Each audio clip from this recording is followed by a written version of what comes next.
हमारा देश कैसा है, सच्चाई बोला, सच्चाई सही जैसा आप छोड़ के गए थे। यानी कि हम अभी भी अंग्रेजों के गुलाम हैं? नहीं, अंग्रेजों से तो हमें 1947 में ही आजादी मिल गई थी। अच्छा, तो अब तो हमारे अपने लोग देश चलाते होंगे ना? हाँ, तब तो देश काफी आगे बढ़ गया होगा।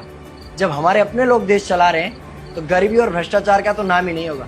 सबको बराबर हक दिया जाता होगा, किसानों और मजदूरों का अच्छा ध्यान रखा जाता होगा ना? नहीं, ऐसा तो कुछ नहीं है। तो कैसा है बताना मुझे। कैसे हमारे अपने नेता, हमारे आजाद भारत के नेता, 100 साल हो गए मुझे गए हुए, बताना। हमारे अपने नेता वो तो अपनी जेबें भरने में लगे हुए हैं। आने वाली 7 पीढ़ियों को नहीं बल्कि 700 पीढ़ियों को ना कमा कर खाना पड़े उस चीज के इंतजाम में लगे हुए हैं। तो तुम लोग क्या कर रहे हो और हमारे देश का युवा क्या कर रहा है? हम लोग तो इंस्टाग्राम पर रील्स देखने में बिजी हैं। यानी कि हमारी कुर्बानी का देश के लोगों पर कोई असर नहीं। वहाँ का सरकार क्या कर रहा है? देश के लोगों में कोई देशभक्ति नहीं, कोई देश प्रेम नहीं। नहीं, ऐसा नहीं है। आपके लिए और देश के लिए बहुत प्रेम है भारत के लोगों के दिलों में। हर 15 अगस्त और 26 जनवरी को तिरंगा फहराते हैं, पूरे जोश के साथ भारत माता की जय बोलते हैं और आपकी डीपी भी लगाते हैं। और भारत और पाकिस्तान के क्रिकेट मैच के दौरान तो हमारी देशभक्ति पीक पर होती है। तुम इसे देशभक्ति समझते हो?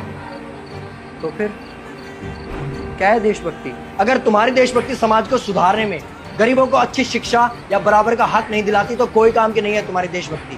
भ्रष्ट नेताओं और सरकार के खिलाफ आवाज उठाओ, लोगों को एकजुट करो। लेकिन अगर हमने सरकार के खिलाफ आवाज उठाई या नेताओं से सवाल पूछे तो हमें एंटी नेशनलिस्ट कहा जाएगा या हमें गद्दार करार दे दिया जाएगा। तो डरता है? 23 साल का था मैं जब अंग्रेजों ने मुझे फांसी पर चढ़ा दिया। मुझे तो आतंकवादी कहा गया था। अगर अब नहीं जागे तो ये देश सोता रहेगा। कैसा वीडियो लगा? ये सरकारें, ये नेता देश को बेच खाएंगे। इस भ्रष्ट सरकारी तंत्र से लड़ो। देश को क्रांति की जरूरत है। क्रांति यानी कि हमें हथियार उठाने होंगे, बंदूकें उठाने होंगे, जैसे आपने उठाई। नहीं, हमारी क्रांति विचारों की थी। जब अंग्रेजी हुकूमत ने हमारी आवाज नहीं सुनी तो हमने और जोर से आवाज लगाई और अपने विचार रखे। और क्रांति केवल सत्ता को बदलने तक सीमित नहीं है, बल्कि इस भ्रष्ट अन्यायी तंत्र को जड़ से उखाड़ कर फेंकना है। पर ये होगा कैसे? क्या समझ? अपने आसपास से शुरुआत करो। जो भी तुम्हें भ्रष्ट नजर आए उसके खिलाफ आवाज उठाओ, एक्शन लो। हमारे टैक्स का पैसा नेताओं की जेब में जा रहा है, हिसाब मांगो। अपने वोट का सही इस्तेमाल करो, लोगों को जागरूक करो, इस देश को आजाद करवाओ। इंकलाब जिंदाबाद, इंकलाब जिंदाबाद।